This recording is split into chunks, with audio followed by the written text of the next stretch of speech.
অনুষ্ঠান কিন্তু এখন শেষের পথে। হ্যাঁ, এইবার খালি তোমাদের জন্য স্পেশালি আমাদের 4 ভাইয়ের একটা পারফরমেন্স। হ্যাঁ, চিরকুমার সভা। রসিকবাবু, আপনার কাছে আমার একটা পরামর্শ আছে। পরামর্শ দেওয়ার উপযুক্ত বয়স হয়েছে, বুদ্ধি না হতেও পারে। আপনাদের ওখানে সেদিন যে দুটি মহিলাকে দেখেছিলেন তাদের দুজনকেই আমার সুন্দরী বলে বোধ হলো। আপনার বোধ শক্তির দোষ দেওয়া যায় না, সকলেই তো ওই এক কথাই বলে। তাদের সম্বন্ধে যদি মাঝে মাঝে আপনার সঙ্গে আলাপ আলোচনা করি তাহলে কি আপনি? তাহলে আমি খুশি হব, আপনারও সেটা ভালো লাগবে, আর তাদেরও বিশেষ ক্ষতি হবে না। কিছু মাত্র না। ঝিল্লি যদি নক্ষত্র সম্বন্ধে জল্পনা করে তাতে নক্ষত্রের নিদ্রার ব্যাঘাত হবে না। ঝিল্লিরই অনিদ্রা রোগ জন্মাতে পারে, কিন্তু তাতে আমার আপত্তি নেই। আজ তো তাই বোধ হচ্ছে। যার রুমাল কুড়িয়ে পেয়েছিলুম তার নামটি বলতে হবে। তার নাম নৃপবালা। তিনি কোনটি? আপনি আন্দাজ করে বলুন দেখি। যার সেই লাল রঙের রেশমের শাড়ি পরা ছিল? বলে যান। যিনি লজ্জায় পালাতে চাচ্ছিলেন অথচ পালাতেও লজ্জাবোধ করছিলেন, তাই মুহূর্তকালের জন্য হঠাৎ ত্রস্ত হরিণীর মতো থমকে দাঁড়িয়েছিলেন। সামনের 2-1 গুচ্ছ চুল প্রায় চোখের ওপরে এসে পড়েছিল। চাবির গোচ্ছা বাঁধাচ্যুত অঞ্চলটি বাঁ হাতে তুলে ধরে যখন দ্রুত বেগে চলে গেলেন, তখন তার পিঠ ভরা কালো চুল আমার দৃষ্টিপথের ওপর দিয়ে একটি কালো জ্যোতিষ্কের মতো ছুটে নৃত্য করে চলে গেল। এ তো নৃপবালাই বটে।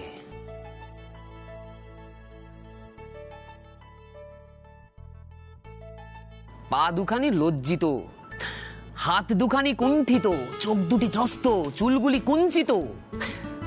দুঃখের বিষয়, হৃদয়টি দেখতে পাননি।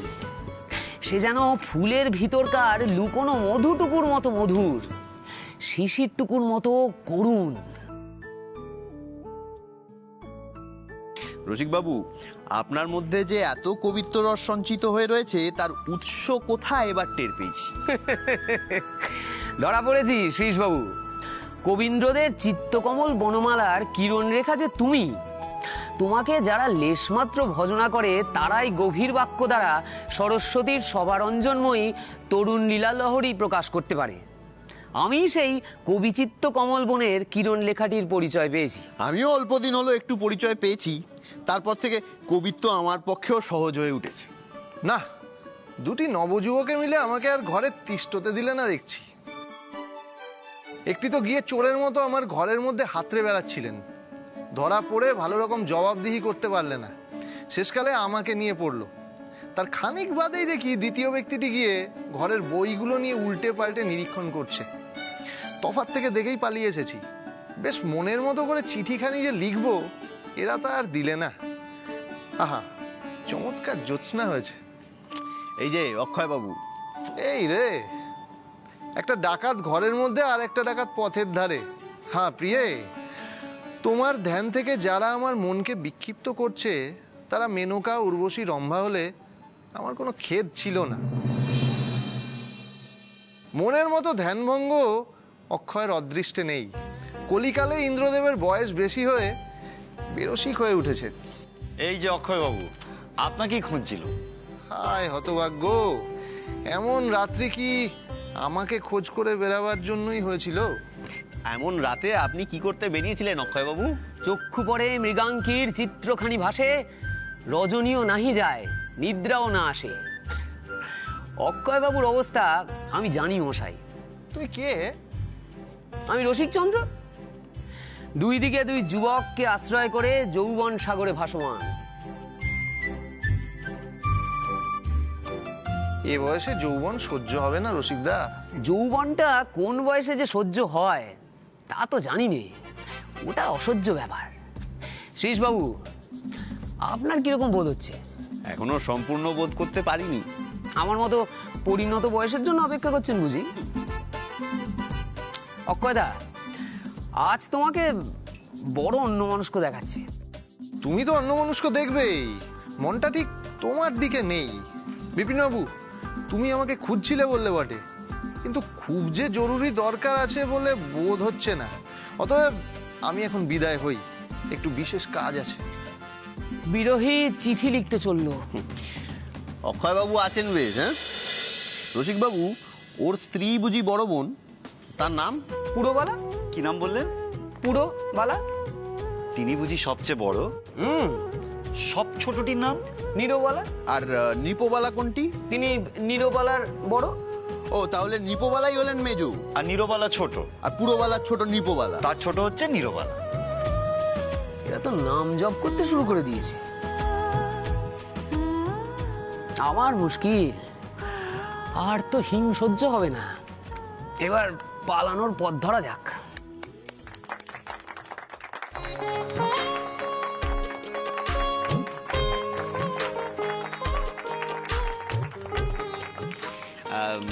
তোমাদের সবাইকে অনেক ধন্যবাদ। আজ এই কবিগুরুর জন্মদিনে আমরা তার রচিত চিরকুমার সভা উপস্থাপন করলাম। আর আমি হলাম গিয়ে শ্রীশ, আর আমি রসিক। আমি বিপিন। আর আমি অক্ষয়।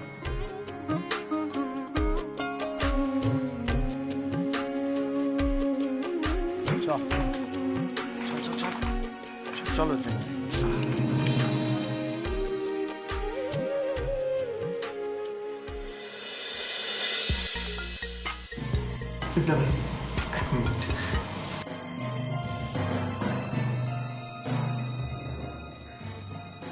হ্যাঁ বিক্রম, আমার স্ত্রী অপর্ণা ওই রাহুলের আস্তানায় গেছে।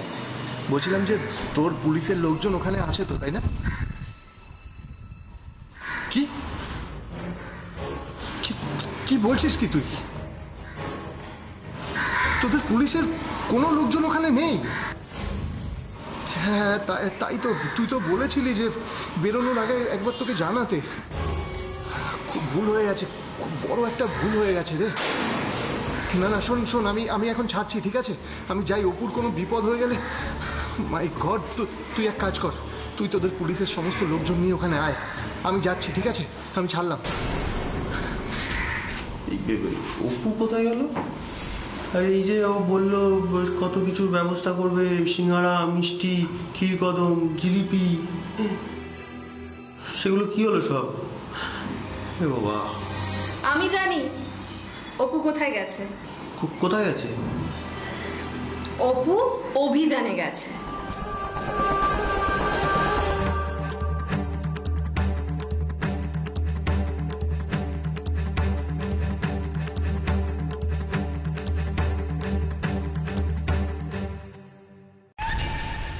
তোমাকে আজ আমার কাছেই আত্মসমর্পণ করতে হবে।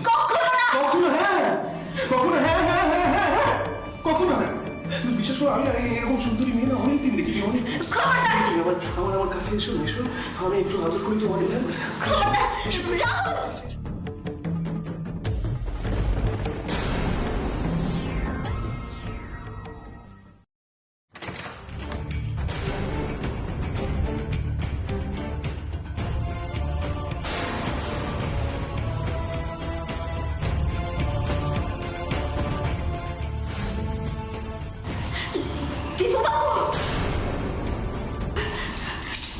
শুধু এই আর কি? Hey!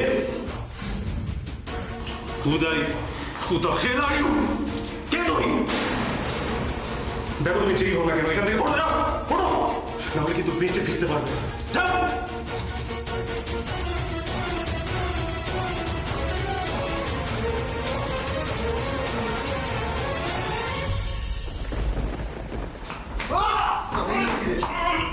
পচে আর কি মরে সেটা তুই এবার দেখতে পারবি।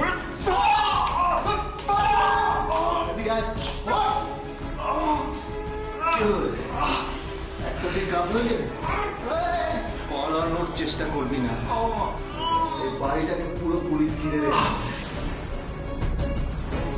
অপু, আপনি গয়নাটা খোঁজার চেষ্টা করুন, আমি ওকে পুলিশের হাতে তুলে দিয়ে এসেছি। চল চল।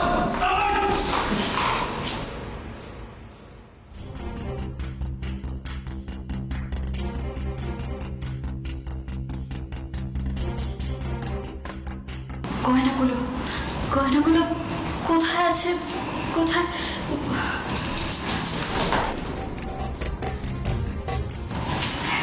কি হলো, গয়না পেলেন? এই দেখুন, আমি সব গয়না খুঁজে পেয়ে গেছি। কি মজা, সব গয়নাগুলো পেয়ে গেলাম। কি হলো, কি দেখছেন আপনি? আপনাকে দেখছি। কেন, আমাকে বুঝি আগে আপনি দেখেননি? দেখেছি, কিন্তু আপনি কি জানেন, আনন্দ পেলে আপনাকে খুব সুন্দর দেখতে লাগে। আর আপনি কি জানেন, আপনাকে মারামারি করলে সুপারম্যানের মতো দেখতে লাগে। বাবারে বাবা, কিভাবে এসে রাহুলকে মারলেন, ও তো পুরো শেষ। আমার তো খুব ভালো লেগেছে, আমার দেখে না চোখগুলো ছানা বড়া হয়। ছানা বড়া,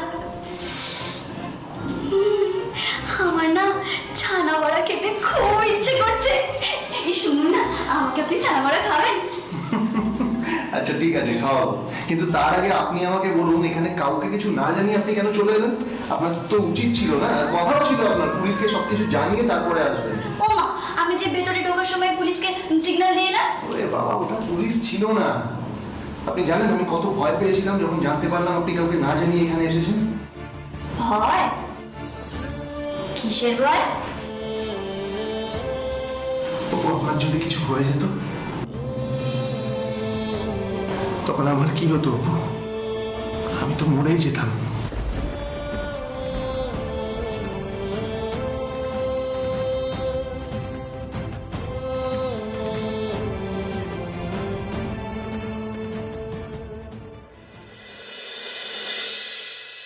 অভিযানে মানে?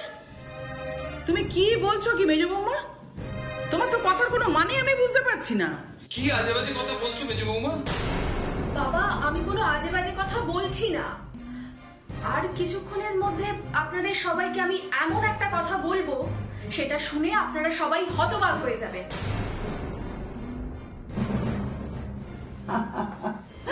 আর কত হতবাক হব? বাড়ির ছোট বই তো কাণ্ড কারখানা লেগেই আছে, রোজ কিছু না কিছু। অবাক হতে হতে তো আমাদের মুখটা রোজ একটু একটু করে হা হয়ে যাচ্ছে, একেবারে পার্মানেন্টলি হা। জোয়ার বলতে সত্যি মেয়েটা না সাহস দেখে আমি অবাক হয়ে যাচ্ছি। আরে বাড়িতে একটা অনুষ্ঠান চলছে আর কাউকে কিছু না জানিয়ে একেবারে বাড়ি থেকে গায়েব হয়ে গেল, কাউকে কিছু না বলে। আশ্চর্য। আর দীপু কোথায়? দেখ গিয়ে, বউয়ের দোসর হয়ে গেছে হয়তো কোথাও। বউয়ের হাতের পুতুল বলে যা হয় আর কি। সত্যি এই মেয়েটা যেমন ভাবে নাচাচ্ছে, দীপু বাবু তেমনি করে নাচছেন, ধেই ধেই করে। ওমা, দীপু আবার নাচ জানে নাকি? হ্যাঁ, জানতাম না তো। বাবা চুপ কর তো মেজো খোকা, তোর কবে বুদ্ধি শুদ্ধি হবে? বউয়ের কথায় নাচছে মানে বউয়ের কথায় উঠবোস করছে, দেখছিস না? বউয়ের লেজুর হয়ে ঘুরে বেড়াচ্ছে। ছি ছি ছি ছি ছি। আর দেখ দিদি, তোকে বলার প্রয়োজনে মনে করেনি। হ্যাঁ, সেটাই তো দেখছি সেটা। অবলা, দয়া করো, দয়া করে তোমার বোনের কথায় নেচো না, তার কথায় প্রভাবিত হও না লক্ষ্মীটি। তাহলে কি করব? তোমার ছেলে গেল কোথায় বলো? হ্যাঁ, আর ওই মেয়েটাই বা কোথায় গেছে? সেই কথাটাই ভাবছি, তখন থেকে ভেবে যাচ্ছি যে বাড়ির সব মেয়ে বউয়েরা রবীন্দ্র জয়ন্তীর অনুষ্ঠানে জয়েন করলো, তারা অংশগ্রহণ করলো, কিন্তু অপুমা করলো না। কেন করলো না? তাহলে গেলটা কোথায়? হ্যাঁ, মিষ্টির প্যাকেটও দিল না। ওই মেয়ের মোটেই কোনো কম নেই, সারাদিন খালি ঘোর পাকাচ্ছে। দেখো ওই রকমই কোনো ঘোর পাকাতেই গেছে। এই ঘোট না পাকি না, একটু খিচুড়ি পাকাতে পারতো। বাইরে কি সুন্দর বৃষ্টি হচ্ছে, একদম জমে যেত বেশ। এই, তুমি চুপ করবে? একদম চুপ। দাঁড়াও, আমি একটা ওকে বরং ফোন করে দেখি। দাঁড়াও, দীপুকে ফোন করে আসছি। মা, অপু কিন্তু এবারে নিয়ম ভেঙেছে। মা, নিয়ম ভেঙেছে মানে কি? নিয়ম ভেঙেছে কি? ও গুরুজনদের কাছে একটা অনেক বড় কথা লুকিয়ে গেছে, আমাদের সবাইকে মিথ্যে কথা বলেছে। কি মিথ্যে বলেছে? না, আমি বিশ্বাস করি না অপু কোনো মিথ্যে কথা বলতে পারে। বলতেই পারে, ওই মেয়ে তো চোখে মুখে মিথ্যে কথা বলে। না না না, আমিও বিশ্বাস করি না অপু কোনো মিথ্যে কথা বলতে পারে। এই তো আমি ফোন করে আসলাম একে দীপুকে, অপু তো ওর সাথেই আছে। ওই দেখো, আমি কি বলেছিলাম না দুজনে একসঙ্গে আছে, আমার কথা মিলে গেল। নিশ্চয়ই দুজনে কোথাও ঘুরতে গেছে। কি আশ্চর্য কথা বলতো, হ্যাঁ? নতুন বিয়ে হয়েছে, তুই দীপুর সাথে ডাং ডাং করে বেড়াতে বেরিয়ে গেলি, হ্যাঁ? আমাকে একবার বলার প্রয়োজন পর্যন্ত মনে করলি না? এ কি? আরে বাবা, বুঝতে পারছিস না, সবকিছুই তো অপুর বুদ্ধিতে হচ্ছে। অপু নিশ্চয়ই দীপুকে মানা করে দিয়েছে, সেজন্য দীপু তোর অনুমতি নাইনি। জানে তো অনুমতি নিতে গেলে তুই যদি মানা করে দিস তখন কি হবে? কোথায় গেছে বলতো ওরা? কোথায় আবার? নিশ্চয় সিনেমা দেখতে গেছে। এই সিনেমা হল খুলে গেছে নাকি? হ্যাঁ, কতদিন সিনেমা দেখি না। মিথ্যে কথা বলে সিনেমা দেখার কিন্তু মজাটাই আলাদা, বল? এই বেজদা, তুই একটু চুপ করবি? তোর মনে হচ্ছে এই কথাগুলো এখন সহ্য করতে পারছি না। এখন বাড়ি ছেড়ে উদা হয়ে গেল, আর এখন সেই সঙ্গে হাত পা ঠান্ডা করে বিছানায় শুয়ে আছে। এমন একটা ন্যাকামি করছে যেন ভাজা মাছটা উল্টে খেতে জানে। ও সেজ বৌমা তো? সত্যি বাবা, ও তো আর এক ন্যাকা। মা, আমি আজকে পরিষ্কার বলছি, তুমি কিন্তু এর একটা বিহিত করবে।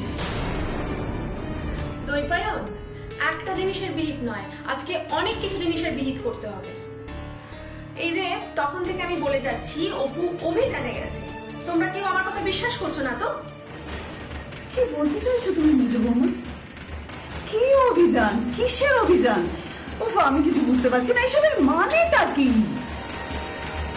মানে রাহুল বধ অভিযানে।